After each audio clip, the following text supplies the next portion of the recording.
Welcome, Wastelanders! Thank you so much for joining us for this YouTube video questionnaire from you, the fans of DungeonMinis.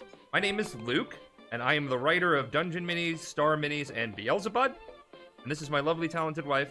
Jen. I do the art for Beelzebub, Star Minis, DungeonMinis. I think I said that wrong.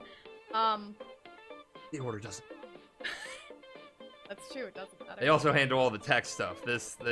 Yes, I do all the background stream stuff. This is our stream layout. I don't know, it just seemed appropriate. Ferrets.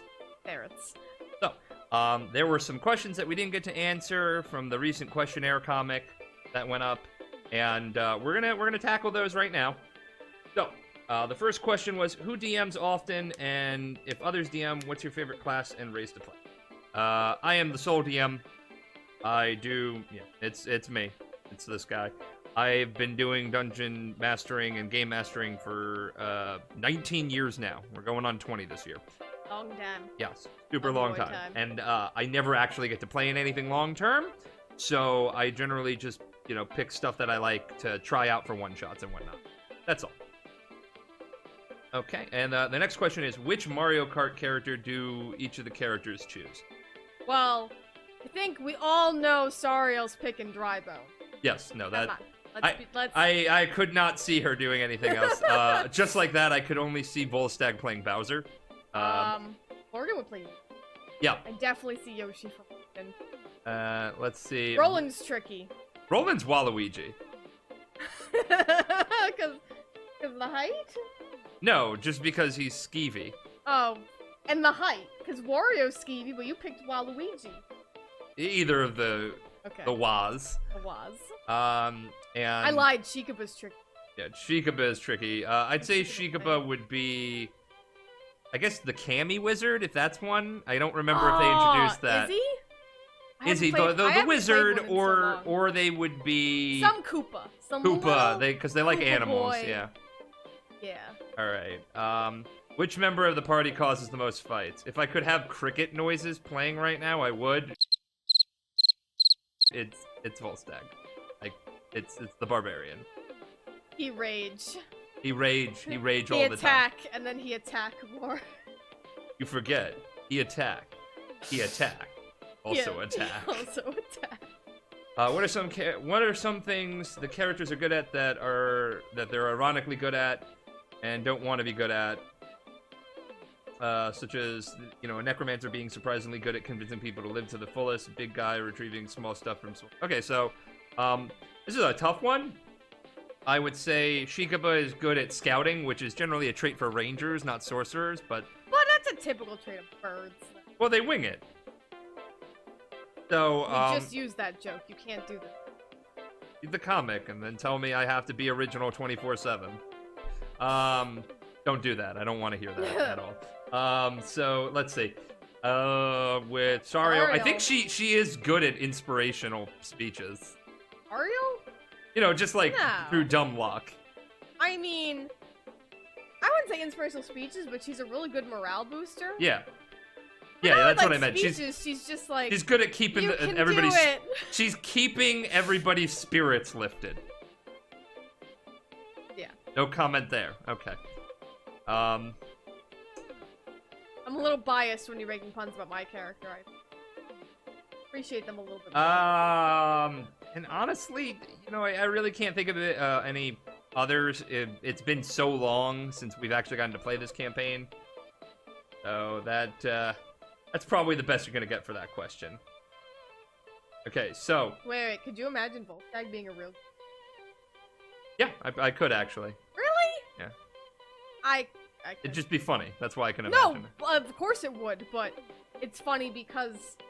Barbarian orc, yeah. Apron. Alright, so, next question. Who was the skeleton in the first episode? Okay, so we actually answered that in the comic, and the only reason we kept this question up is because we're going to tell you about the story about this. So, for like a year and a half, I kept telling her, like, when's the last time we did Jenningsworth? We should probably put him back in there. Okay, well, let's go back to the beginning of DungeonMinis, where I had started writing DungeonMinis. The first 10 strips were written by me, because I had actually started this comic. And I was like, yeah, Jenningsworth will be a character. He's in the original promo art, which I'm sure I'll throw up in the video here. Like, he's there in the art, and I was like, yeah, James will be a character, like, he's important, everyone loves him, and he was big in the campaign, played him, did his voice, because I didn't want to, and then, I didn't have anything for him, and I was cheaping out on drawing everybody. Yeah, so fun fact, that's why Shikapa in a lot of those panels is a bird, because it's much easier to draw and quicker. I have even forgotten to put him as a bird, and people have noticed. There have been comments where it's like, where's Shikapa? And then I'm like... Flying around, he's scouting. There are 5 characters, it gets rough. So, yeah, and then eventually, like, it came down to it where I was writing, and I was like, we should really put him back in. She's like, well, it's only been a couple of strips, right? And I'm like, it's been 2 years, and she was like, oh. Well, okay, and we just thought this question was funny because it's from 2017. All these questions are from, like, 2017. Like, we are... late end of 2017. Well, yes, it was Christmas. For anyone who sees a strip, there's a Christmas print there. I still have to finish. That freelance life. That freelance life. Okay, so, question. How about, when did we decide we wanted to make a comic, and how was it decided it would be about D&D? Okay, so... like she was saying earlier, she initially wanted to do a comic based off our D&D campaign. I wanted to do Beelzebub and a couple of other things. And after 10 strips, she was like, I need help. And so... Well, we had started, I hate to cut you off, we had actually started Beelzebub and DungeonMinis at the same time. Actually, I believe I technically did draw DungeonMinis first, but really, we started Beelzebub first. And then I'm like... What if we did a joke comic along with it to, like, drive some traffic to Beelzebub? We were really banking on Beelzebub doing well, and it has done well. I don't mean it negatively, it's a more original DungeonMinis story, has blown up. It blew up way more than we expected. But yeah, no, after 10 strips, I started crying to my writer husband, because I'm not a writer. Yeah. And Reddit was mean to her. No, I hadn't even been on Reddit then. Yeah, no. They were mean to me, though, after, Strip 4, they were mean to you. Is it 4? I thought it was strip 6. No, it was strip 4. The dragon. No, strip 6 is the dragon. Strip 4 is Tensor's floating disc, which they were also really mean to you They were also really mean to me with that one. So after that point, I was like, stop being mean to my wife, I'll write you into oblivion. But, in addition to that, we... hated our jobs. Yeah, no, I hated my job. I worked for a hospital. It was really stressful. And, then I had to, over the last year, I actually had to quit and do this whole freelance thing full-time. I mean, it's been 2 years. Yeah. Well, I'm saying last year I had to quit because... No, you quit in 2017. That's You're what I'm right. trying to tell you. Yeah, so 2 years ago, actually. 2 years. So shortly after we began this, you're right. Yeah. Oh my god. So what happened is my father nearly died, and he needed a risky surgery. I keep cutting my ferret's face in half. I'm so sorry. He needed a really risky surgery with In September, for my birthday, my wonderful husband was like, you can quit your job, do this comics, and we've been doing the comics for 9 months now, they're doing really well. Quit, let's get these comics up, you do the commission life, because I was really getting a lot of commission work, I still do. So I quit, and then literally, like 3 weeks later, everything went down with his dad, and they're like, yeah, he's gonna need the surgery, and then he had to quit his If he didn't have that surgery, he wouldn't be here today. That's how important this was. He has a machine pumping his heart for him. So I actually had to quit because the insurance company, we live in America, they wouldn't pay for him to have a nurse because they were like, oh, they cracked your sternum and put a device in your heart? You're still pretty healthy. You don't need a nurse. Pumping it for you? You don't have a pulse? Yeah, he doesn't have a pulse because of the machine, so he likes to screw with nurses he meets. He's like, hey, I'm feeling a little under the weather. Could you take my pulse? Could you check my heart? And they'll hear like this whirring machine, and they'll freak out, and he's like, gotcha. So originally, he was going to keep his job for another year to finish paying off our debts. Surprise! But you know what? Like, sad things aside, we're doing really well. I take care of my dad, and we have a good relationship. We've been freelance for almost 2 years, because, yeah, when we hit September, it'll be officially 2 years we have not been employed in doing this. Okay, and on to the next question. Where do I get inspiration for such amazing comics? Okay, so, I'm going to tell everybody here who is looking to write or do art or anything like that in the future. And this is really important, and please take this with a grain of salt with how I phrase it, because when I say it, it kind of comes off weird. Nothing is original. Everybody gets inspired by other things, and you just kind of roll with it and make it your own. There's an old adage, good artists borrow, great artists steal. And what that means is not to strictly steal the exact copy of something, but if I was looking at something like a superhero thing and I wanted to get inspired by it and I make my own character, I look at the inspirations of what influenced that. It's the same thing with fantasy stories. Like, look at Game of Thrones. Game of Thrones was inspired by Lord of the Rings. Nothing is original except probably the Odyssey by Plato, which probably was inspired by other stuff before it, but we don't have any record of it. I like to think, personally, because, and I've said this before, and if you ask me, you know, Mass Effect and Dragon Age are the same game. Yes. They're the same game series, and what makes them so different is not just the setting, but the journey. And that's what I like to think. It's like, you don't have to have the most original ideas, you need to just have a good journey. Yeah. And so, back to, like, stuff like Mass Effect and Dragon Age, I play a lot of video games, I read comics, I read novels, I watch TV, I watch movies. It's actually one of the cool things about being a writer is that I can go and watch a movie and people will be like, what are you doing? And I'm like, I'm working. Because I'll rewatch a couple of films and I'll be like, what was the cinematography here? What was the lighting? Why did they choose this? Like, I really loved a thing in Infinity War about color theory. That was really insane. So you can ask me about that on our Discord if you ever are interested. It was really cool. So, basically, we get our inspiration I get my inspiration from a vast amount of sources, and you know, like, I try and make these things as original as they can be to our own way. When did we first start playing D&D? I played D&D starting when I was 12. I played Advanced Dungeons and Dragons. Oh lord. And Jen, I got her into D&D and tabletops when you were like the first 16? tabletop. Yeah, so the first tabletop game I played was actually Mutants and Masterminds. And I liked that so much, and then you were like, well, you know, you might like D&D more, I know you like fantasy, which is true, I'm more of a fantasy person than sci-fi, although that's kind of changed. I'm digging sci-fi more recently. But yeah, so we tried 3.5. I'm sorry to all you 3.5 fans, not a fan. Oh, we didn't turn off Capamon. That's fine. Welcome to the Ferret Squad. Anyway, yeah, so, sorry to you 3.5 fans, I didn't dig it. 4.0 for life. It's, I like being a spellcaster, and 3.5, it's just, run out of spells. He likes... I don't like that. She liked video game-esque systems, and 4.0 is, like I said, I've been playing since Advanced Dungeons and Dragons, and I've played probably over 50 different tabletops. So, like, number crunchy stuff I enjoy. I enjoy basically anything as long as I have fun, and, it's up to the DM and the players to make stuff fun. Like, yeah. But I want to stress, importantly, because we get a lot of hate, and we get a lot of hate and love on 4.0 in our comments, because we've mentioned before, and even in the FAQ strip, which a lot of people were so excited we played 4.0. So I just want to, like, stress that, like, in the comments, please respect what editions people do play. Everyone has their own favorite edition. Like, even though I don't like 3.5, I'm not going to sit here and bash it, because it's just not my jam. One of my good friends doesn't even like 3.5. They like 3.0, which was way worse with the number crunch. Yeah, so everyone has their own editions they love and enjoy. Please be respectful in the comments, and we'd love to hear your favorite edition if you want to mention. Or your favorite game. It doesn't have to be Dungeons and Dragons. Yeah, we love tabletop games. Like, honestly, would love to... Yeah, no, I did a Call of Cthulhu one-shot, and everybody was really enthralled Underrated. with it. Love the Sandy system. Yeah. So, next question. Is this based on an actual campaign you're playing? And if so, how long have you been playing? It was based on an actual campaign. We no longer play due to scheduling issues. One of the players, Shikaba, actually moved to Germany, so there's no chance of us getting this back together. No, we were hoping actually to get the crew together, like a charity thing, or something before that happened.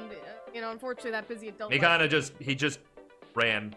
Well, he ran so far away. He's my brother. Yeah, no. His brother-in-law. He fell in love, and I'm happy for him. He's living a nice time over in Germany right now. Yeah, but the campaign, we started in 2013, I remember. It actually went through 2 casts. The campaign actually ran twice in the span of 2 years, because we had 2 different players who dropped out, and then we later replaced them. I had to reboot this shit like DC Comics does. And I know that because we hit level 11 twice. So each time we made it to level 11 before the campaign ended. Whoop. And in the original crew, Volstagg was not there. Could you imagine Volstagg not being there now? Oh, now I can. It was in fact, Volstagg...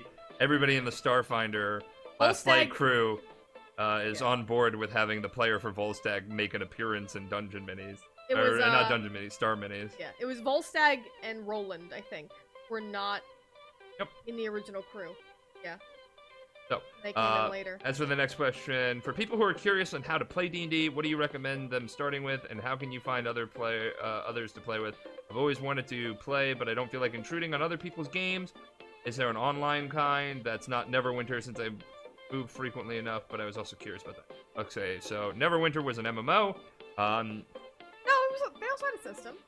And it was a video No, game. no, it was a campaign setting. Right, that's what I mean, though. It wasn't a It's system. They also... it was a campaign setting. Well, yes. Yes. Sorry, So, my bad.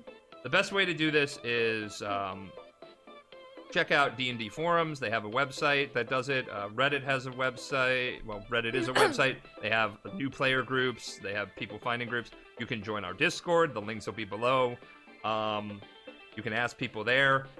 Basically, what I can recommend is get the player's handbooks. 5th edition right now is a really good starting point. 5th and 4th edition are probably the best ones to do. Don't do 3.5 or 3.0 or advanced. Anything from 3.5 and back is not a good thing to start with. It is really number crunchy, and 5.0 really took a lot of the best things from 4.0 and 3.5 and kind of like, we're like, well, we should do this. So 5.0 is a great starting one. And you basically do a preset adventure. Those cost a little money, like generally between $5 to $20. Start with one of those, have one of the friends DM or you DM, and go from there. It's a lot of fun, and it'll teach you how to play the game. Also, don't be afraid to bribe them with gifts. And don't be afraid to just take it slow. A lot of people get nervous about it because basically tabletop gaming is role-playing and is acting. You're acting, having fun with it, and people feel awkward being like, I am Rod Magnum, mighty paladin of the North. People will feel awkward doing things, and you don't want to have that. So there you go. What is one of my favorite monsters to use in sessions? Okay, so my favorite monster, period, is a shock lizard. I just think it's stupid. It's like Pikachu, but a lizard. I like it. But my favorite monsters to use are generally undead monsters, ghosts, and demons. I like using those. I like having, like, good versus evil kind of vibe. I'm actually a little disappointed we never saw shock lizards in our campaign. Yep. I did not know that was your favorite. I would have thought it's a derpy little lizard that can shock you. Yeah, it's great. Okay, what's the best way to actually get friends to play D&D with? Bribery. Bribery. Yeah. Buy the books. Own the books. Bribe them again. Yeah, and honestly, I think the best thing to get your friends to play is just kind of be firm and be like, hey, I want to try this. I will try something that you want to try, and go from there. I know it's scary, but offer to DM. Yep. A lot of times people are like, oh, I've never DM'd, I'm worried about doing it. And I'm not going to pretend it's easy. No, it's hard. It's scary, but it can be rewarding and fun, especially if you're someone who likes to craft a story. It's hard, but like 99% of people can do it. Yeah. The thing is, if you're being the DM, you don't want to be the storyteller in the sense that you're telling a story. You want to have the story unfold for your players to play in. Well, okay, you do want to be a storyteller, but... What I mean is, if you're just trying to get a story out there, write a novel. Right, what I was going to say is, what's neat about D&D is, yes, you're writing a story, but you're also having the story written by the players, so accept the change your players bring to that story. You know what I mean? Which is a great point to lead into our next question. What was the worst time your players destroyed something that took forever to plan out? The ship storyline with Aaron losing his hand and arm. The pirates. The pirates. That took me about a week of planning. I had this cool thing planned out where they were going to be enslaved by pirates, sold off into slavery, where they would be gladiators, and then hopefully, fight the system and take down a corrupt monarchy and stuff like that to free all the slaves and lead a revolution.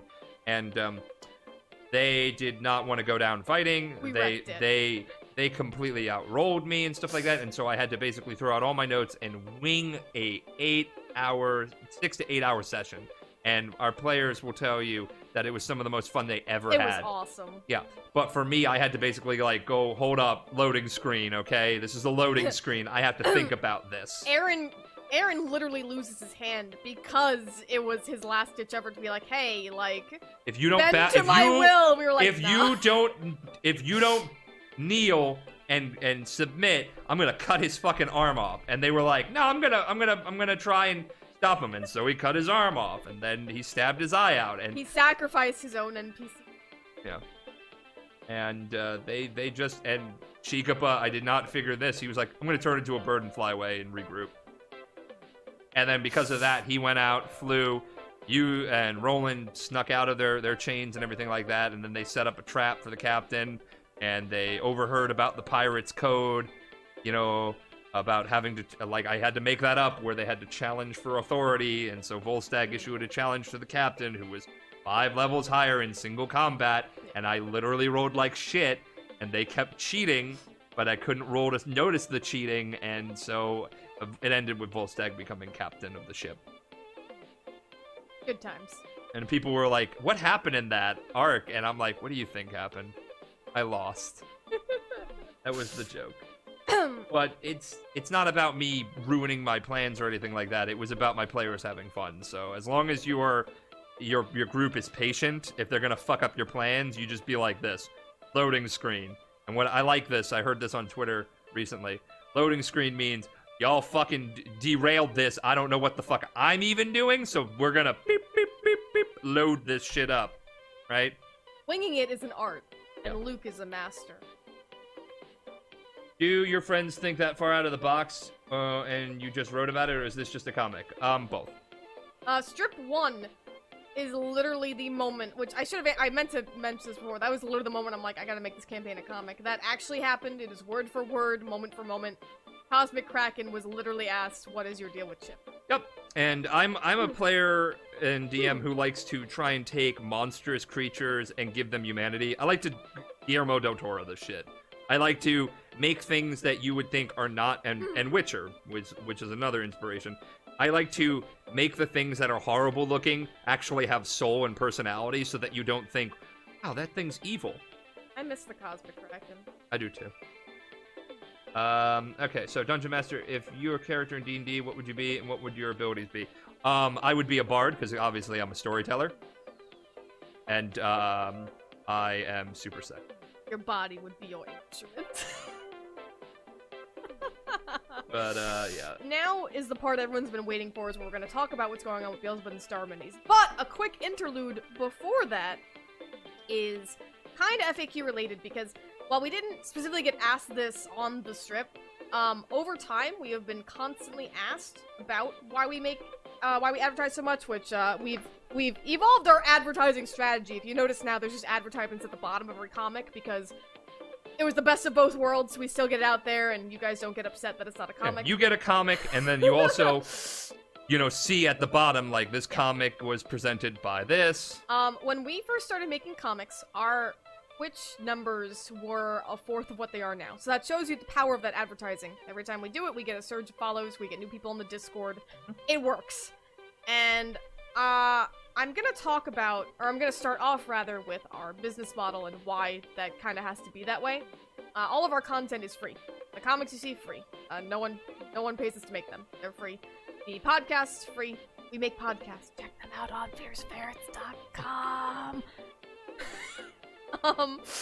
So I guess the real question is then, because as we mentioned before, we do this full time, is how do we make money? So, Webtoons has a model of ad revenue. It's been changing a lot over time. Like, originally it was a straight-up income they gave you. Now what they do is their ad revenue, they split with the creator after you meet, like, X threshold or whatever. Basically, when you sub to us on Webtoons and actually read our comics, or in some cases, I have had fans come to me and be like, I just binge read your comic, like, for the 4th time, and I'm like, thanks, that made us money. Oh yeah, exactly. There are people who tell me that they reread it, and when you do, thank you, you give us views that generate us money. Yep. Basically, ad revenue is the big one on Webtoons. Outside of Webtoons, it's basically Twitch subs, Patreon pledges, and then of course people who straight up donate. Thank you. And it's not just cash donations that people do. People also donate stuff for us. Yes, we've been donated video games. We've been for our Twitch channel and our YouTube channel. We have been donated. Microphones. The microphones were donated. One of them. One of the microphones was a donation. We ended up buying the other one. You guys have done a lot to help to make our quality of production better. And outside of that, basically, like, more than half of our income comes from I do art commissions. I'm sure I'll throw up an advertisement there on that. So that's where a lot of it comes from. The ad revenue on Webtoons is nice, but it's definitely not...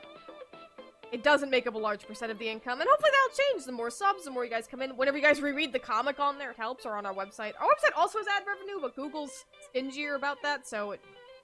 And, you know, aside from that, we also sell physical merchandise, like she's mentioned, the art commissions, the art prints, t-shirts we make. These are all original t-shirts that we make.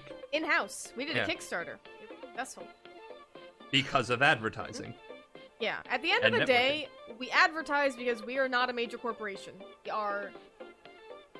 Majority of the time, we're 2 people, and then we have our small team who kind of helps us in the back, if you know Deacon, Wombat, Parabolic Panda, Prime Plays. We are a small team, and we work on a variety of projects, and basically the word of mouth that you guys do, the retweets, the shares, it's important to freelancers like us. It's how we... Yeah, if one of you tells... I've had people come to our to our Discord, tell me about how they got their entire group into Dungeon Minis at their D&D table. They were like, oh man, I just read this some comic, and I just cursed, and I really shouldn't be doing that for this video. So, we're gonna have to censor that out. We've got censor tools.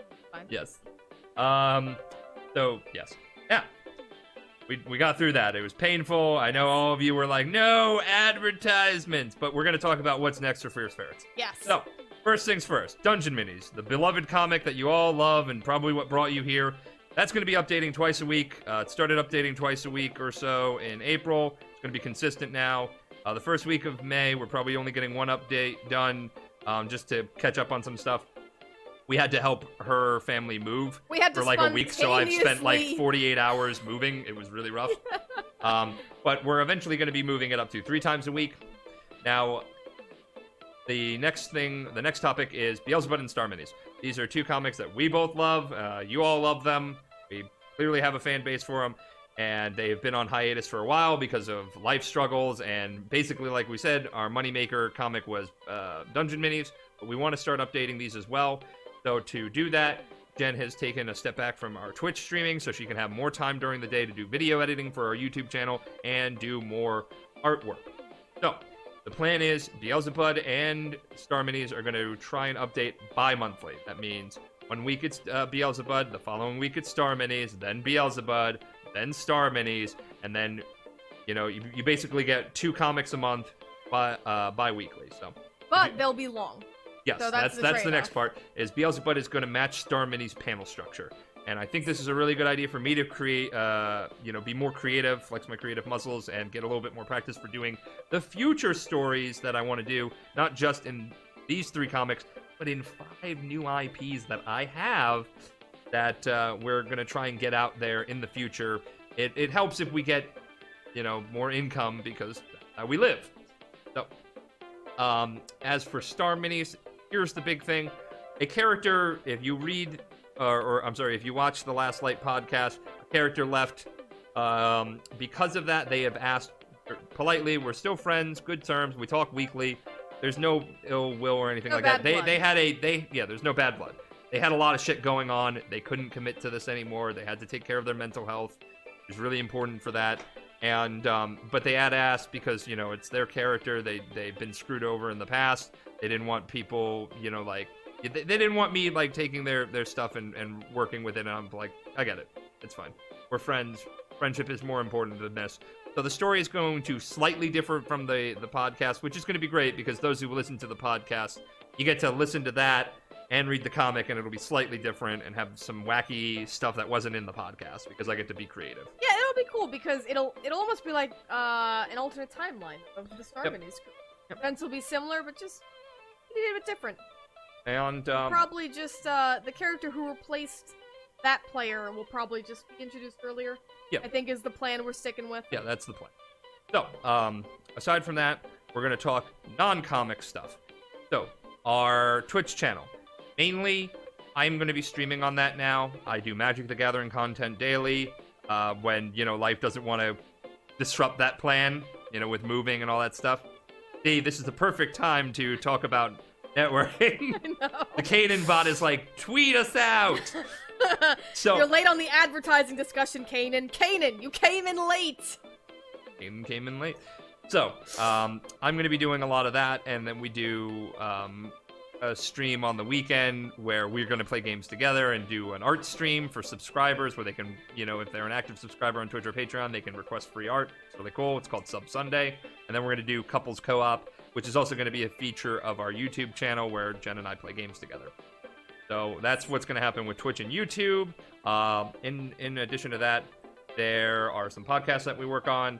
We're a little bit behind on Drunk Fandom because there is a health thing that involves with that. We don't like our actors in that to drink heavily every week.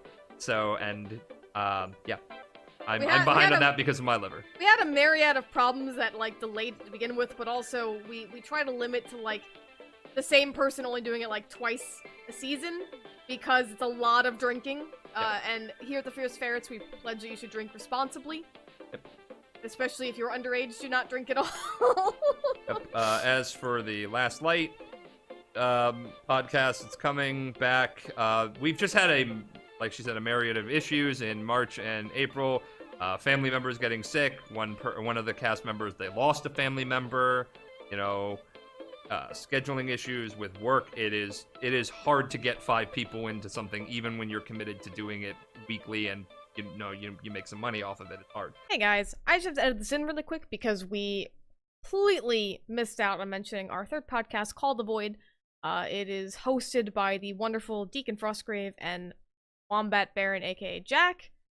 It's about all things weird and macabre, and it's really, really cool. So definitely be sure to check that out. Also on our website, fierceferrets.com. Wonderful, and they're good at what they do. And they also have their own support links listed on that page on the website. So... It'll bring chills to your spine. And it's updated, I believe, weekly.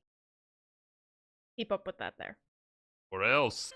So, the last thing that I will tell you that is mainly a Patreon thing, but since you're all wonderful people, we're gonna talk about it briefly. Just a little tidbit, a titillate. We're working on a video game. That's all I can really talk about. There is a video game in the works. Yeah. We're not going to talk about it in depth. If you want to get in-depth news, that's what the Patreon is for. Or you can join the Discord and the subscriber channel, and you can ask questions there. But we still can't talk about it a lot. Basically, we have a sub-perk chart, which will also be in the description. You can see what tiers get what perks, and there is a tier that gets info on our upcoming video games and inclusions to the beta, and 20% off commissions and lots of other goodies. So definitely check them out. There's different perks. And that's about it. There's a lot of work in the future, and we're thankful for all the devoted fans who have stuck with us so far, and all the new fans coming in. You are wonderful. Yes. And with that, we have a message for you. Remember, stay salty.